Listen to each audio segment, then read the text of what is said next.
Doctor BR Ambedkar రూపొందించిన రాజ్యాంగం చాలా ఉత్కృష్టమైనదని movement for peace and justice Kakinada జిల్లా అధ్యక్షులు ఎండి హలీం పేర్కొన్నారు. ఆదివారం కాకినాడ రాగంపేటలో గల ఆల్ఫలా ఎడ్యుకేషనల్ అండ్ వెల్ఫేర్ సొసైటీలో భారత రాజ్యాంగం హక్కుల పరిరక్షణ అనే అంశంపై కాకినాడ నగర ప్రముఖులతో అవగాహన సదస్సు నిర్వహించారు.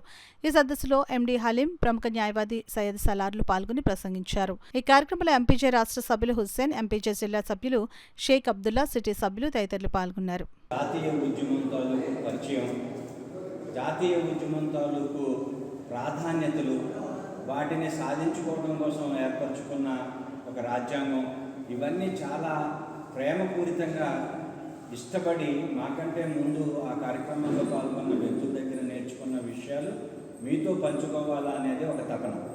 మిత్రులారా, బహుశా భారతదేశంలో, ప్రపంచంలో భారతదేశం లాంటి విశాలమైన దేశాలు చాలా తక్కువగా ఉంటాయి.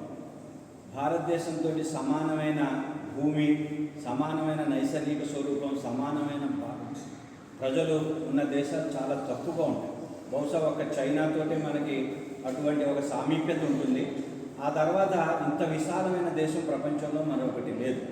30 లక్షల మందితో ఏర్పడ్డ ఇజ్రాయిల్, వాటికాన్ సిటీ లాంటి చిన్న చిన్న దేశాలతోటి పోల్చుకుంటే అది మన దేశంలోని ఒక జిల్లాతోటి సమానం. అటువంటి విశాలమైన ఈ దేశాన్ని నిర్వహించడానికి సంబంధించిన ఒక అద్భుతమైన గ్రంథం భారత రాజ్యాంగం.